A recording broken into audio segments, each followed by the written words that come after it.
Le cadre des religieux pour la santé et le développement, le CRSD, est une organisation interreligieuse fondée en 2014. Il réunit l'ensemble des familles religieuses et les associations islamiques ainsi que les églises catholiques et luthériennes du Sénégal. Depuis sa création, le CRSD travaille en parfaite collaboration avec le ministère de la Santé et de l'Action sociale. Le CRSD se veut une institution de référence et de perfection au Sénégal et en Afrique pour l'éradication de la pauvreté et l'établissement du bien-être de l'individu et de la famille à travers l'amélioration de la santé et l'éducation universelle. Le CRSD a pour mission de contribuer à la promotion du bien-être des familles sénégalaises. Ces interventions ont fortement contribué à la baisse du taux de mortalité maternelle et infantile au Sénégal. Nous pensons que nous avons fait quand même des pas gigantesques, je qualifie de gigantesques. Il est clair que notre contribution sur la hausse du TPC a été significative. Et le ministère de la Santé a reconnu que le rôle des religieux, en tout cas, a été déterminant pour atteindre donc, ce taux de 26 et quelques pourcents. Et c'est pour cela que nous pensons que maintenant, au-delà de l'espacement des naissances, il y a aussi lieu de parler maintenant d'autres aspects ayant trait à la santé de la mère et de l'enfant, mais sous d'autres angles, quoi. L'espacement des naissances, bien sûr, étant la thématique la plus globale, la plus complète. Mais nous pensons que, par exemple, toutes ces autres thématiques-là, surtout la fistule, qui est aussi un drame qui touche beaucoup de femmes, qui vivent avec avec la stigmatisation qui va avec et tout ça. Tout cela, et ce sont des thématiques qui sont importantes. Le cadre des religieux nous aide beaucoup dans la mise en œuvre de nos politiques de santé, surtout en matière de santé de la reproduction et particulièrement pour la planification familiale. D'abord, le cadre des religieux nous aide dans l'élaboration d'un argumentaire religieux. Vous savez que nous sommes dans un pays très croyant et le cadre nous aide à élaborer un argumentaire sur l'islam et planification familiale, mais aussi un argumentaire sur la chrétienté et la planification familiale. Et ces argumentaires nous ont beaucoup aidés à faire comprendre aux familles l'importance de la planification familiale, notamment l'espacement des naissances que nous prenons comme politique nationale. La planification familiale n'était pas acceptée autrefois. Il y avait beaucoup de barrières autour. Certains disaient que l'islam n'était pas d'accord et tout ça. Il a fallu l'implication des imams alors pour que les populations maintenant acceptent la planification familiale. Je vous avais dit l'autre fois que ce n'est plus matière à discussion dans notre pays, puisque nous l'avons débattu, nous avons démontré, alors par des versets coraniques, par des hadiths, la légalité religieuse de la planification familiale. Alors donc, ça c'est un apport que nous avons pu apporter, franchement, dans le programme du ministère de la Santé pour la planification familiale. Ce document n'est pas le premier, alors dans ce domaine-là. D'autres l'ont précédé, comme celui du professeur Abdelaziz Kébé. Mais seulement celui-ci, qui est le dernier, a pu regrouper tous les propos que des chefs religieux de renommée nationale ont pu écrire dans le domaine de la planification familiale, à commencer par Tiwawan, par Kanen, par Niassène, par la famille omorienne, etc. Aucun de ces religieux, de ces chefs religieux, n'a protesté les propos qu'on lui a prêtés alors dans ce document-là. Donc ça, c'est un plus que les autres argumentaires n'ont pas. Autre chose aussi, c'est que c'est un document qui est très objectif, puisqu'on a traité la position de ceux qui sont pour la planification, pour le principe, pour les méthodes. On a traité la question de ceux qui sont contre les deux. On a traité la question également de ceux qui sont pour une partie et contre une autre partie. C'est-à-dire ceux qui sont d'accord sur le principe, mais qui refusent alors les moyens. Alors, donc, cela montre que c'est un document très objectif. Alors, et nous avons fait notre analyse en regroupant donc toutes les argumentations des uns et des autres. Alors, donc, pour faire une synthèse, c'est ça le plus que ce document-là apporté.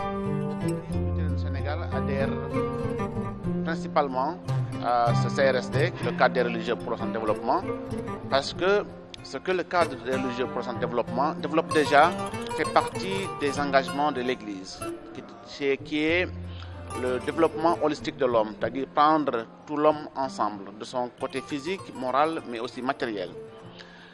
Le cadre des religieux pour son développement parle de l'espacement de naissance ou de la planification familiale pour le bien-être social et pour le bien-être de l'homme. Pour ce fait, nous adhérons fortement à ces sensibilisations à nos fidèles, surtout les fidèles légalement mariés.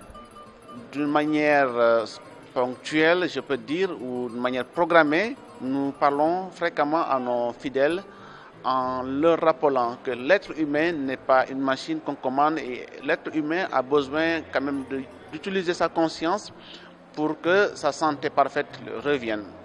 Nous faisons des causeries dans les paroisses en collaboration avec toute la population, qu'elle soit chrétienne et musulmane. Nous faisons également des causeries, surtout avec les pasteurs, pour leur donner le message qu'il faut transmettre aux fidèles. Mais aussi, nous utilisons les mass médias, je peux dire la radio locale que nous utilisons pour véhiculer aussi plus loin et rejoindre aussi beaucoup plus de population par rapport à cette sensibilisation. Dans notre contexte, nous trouvons un souffle nouveau par rapport à cette question de planning familial ou même la fatigue de la mère ou de l'enfant ou de la mortalité infantile parce que nous avons un dispensaire, Marguerite Davary, qui est de l'église luthérienne et elle enregistre quand même des nombres et des chiffres importants qui nous montrent que les populations connaissent maintenant ce que c'est que la PF. La population maintenant commence à s'intéresser à ces questions qui n'étaient pas peut-être possibles avant. Depuis, disons, des années, même 2008, je dirais, nous étions dans un processus de repositionnement de la planification familiale au Sénégal. Et avec un aspect particulier à voir, c'est l'implication des hommes. Et quand on dit l'implication des hommes, c'est voir donc l'implication des religieux. Puisque bon, c'est vrai, il n'y a pas que des musulmans dans le pays, il y a aussi des chrétiens. Et voir comment est-ce qu'on pouvait faire pour essayer de faire comprendre aux populations l'importance de la planification familiale et ce qu'en pense la religion, tout simplement. Et donc, il fallait impliquer ces religieux qui ont pris en tout cas le problème à bras le corps et qui se sont investis à faire des recherches et à nous prouver que voilà ce que dit la religion. Et ça a permis de développer des argumentaires pour soutenir en tout cas des sermons, là où on pouvait faire des sermons, mais aussi là où on pouvait faire des plaidoyers. Et justement, avec l'aide de nos partenaires, le cadre des religieux pour la santé et le développement a développé un outil multimédia de plaidoyer, qu'on appelle le modèle Engage pour les religieux, et qui est en train d'être disséminé par exemple actuellement dans le pays. Et donc qui va nous aider un peu à continuer à faire le plaidoyer dans les familles religieuses, à l'endroit des religieux, pour vraiment porter le message correct et aux populations. Le CRSD, c'est une institution très spéciale. Il n'existe pas quelque chose pareil. Donc, c'est vraiment une création sénégalaise basé sur les institutions particulières du Sénégal. Ça a commencé avec la planification familiale, la santé de la famille, ce qui peut-être n'était pas la question plus évidente, parce que c'est sensible et il n'y a pas d'histoire des institutions religieuses jouant des rôles dans cela. Mais quand même, on a pris l'occasion, ce qui est nécessaire dans la vie. Il y avait une opportunité. Et je crois que pas, le CRSD, c'était d'abord très informel, puis c'était une association, et maintenant c'est une ONG formelle avec une capacité et avec vraiment un esprit de groupe qui est capital. Je travaille avec le CRSD depuis plus de 5 ans maintenant et je peux dire qu'on a vu une évolution significative. Quand nous avons commencé à travailler avec le CRSD, c'était une association petite. On a commencé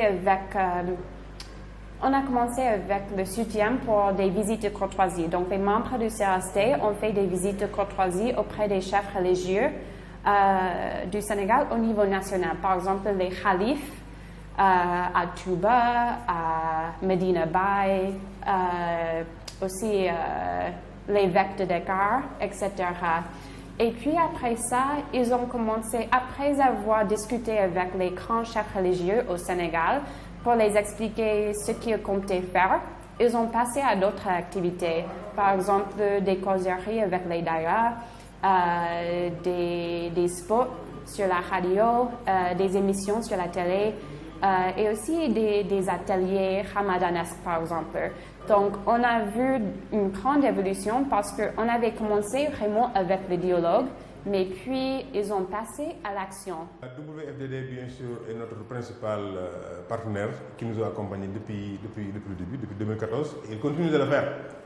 Mais, bien sûr, pour que les objectifs visés puissent être atteints, il faudra donc diversifier, démultiplier les partenaires.